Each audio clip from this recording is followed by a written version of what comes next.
I'm about to begin a series, a blues series, starting from the 1-4-5 progression, very basic, and we're going to build this progression all the way up into blues melodies, blues progressions, blues substitutions, and things of that nature. Some of the greatest have played um, are jazz musicians that had to come through the school of the blues.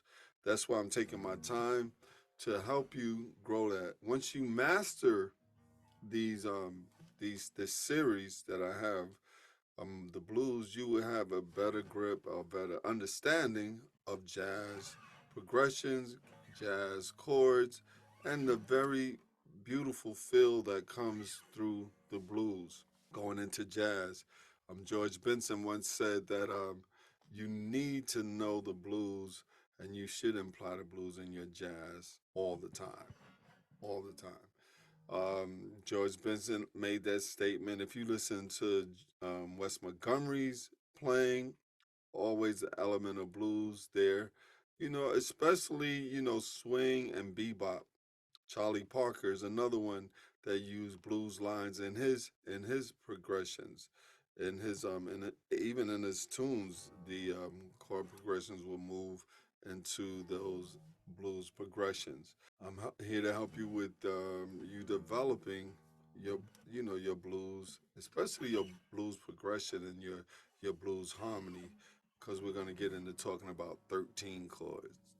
13th chords. We're going to talk about tritone substitutions, reharmonization, and chord substitutions, and different things like that. Now, there's a difference between chord substitution and also embellishing our chords.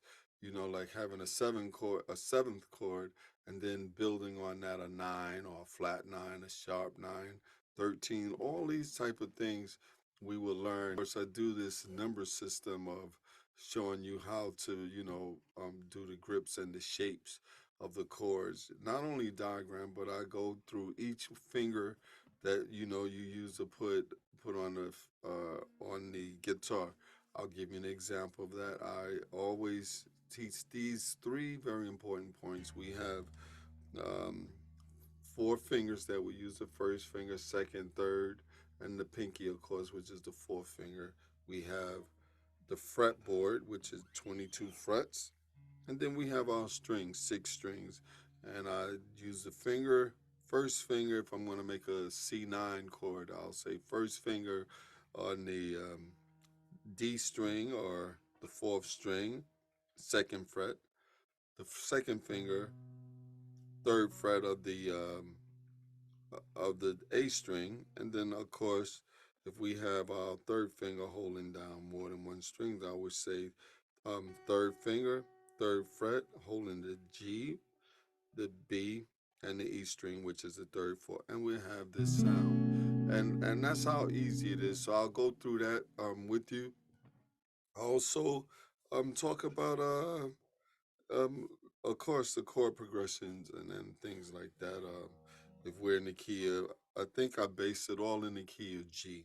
So we have our number system in the key of G, like a G scale, which is G, A, B, C, D, E, F sharp, G. And I'll say we're going to use the one chord, of course, or the four chord, five chord, the six chord, the seven chord, and like that. We'll go things of that. But it's very easy course or series to follow. Very easy. We're gonna be dropping this series weekly, and I need you to subscribe, and that way you'll know and get notifications as we upload these videos. Um, we're actually going to be doing some live stuff also like that. But let me give you a little example of a G blues.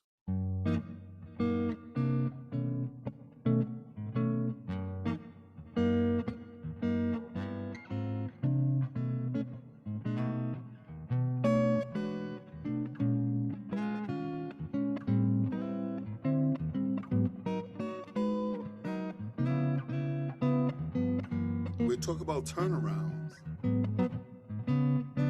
talk about chord embellishments. We'll talk about substitutions on 4 chords.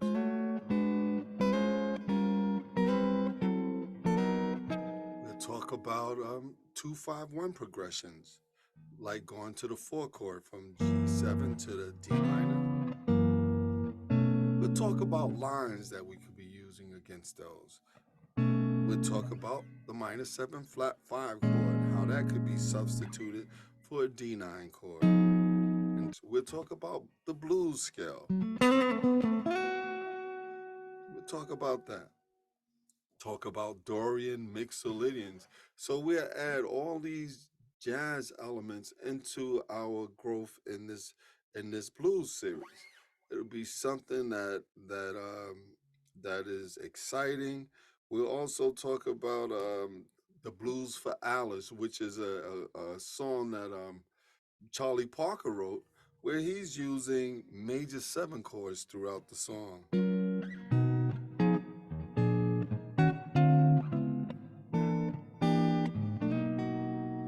then, of course, Wes Montgomery did a song, or I'll do it here in the key G.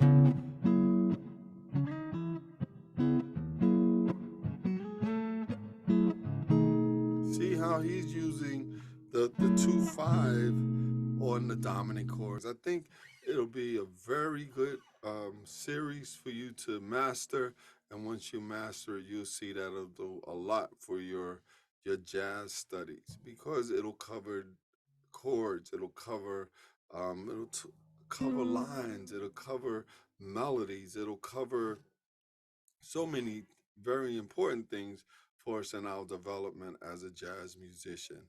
You'll see how simple this is, and you'll notice as we go through this series, you'll grow along with it. Hello, YouTubers. I see you got through my latest video. If you want to see more videos like this, hit that subscribe button right there, and we'll send you a notification every time we put up something new.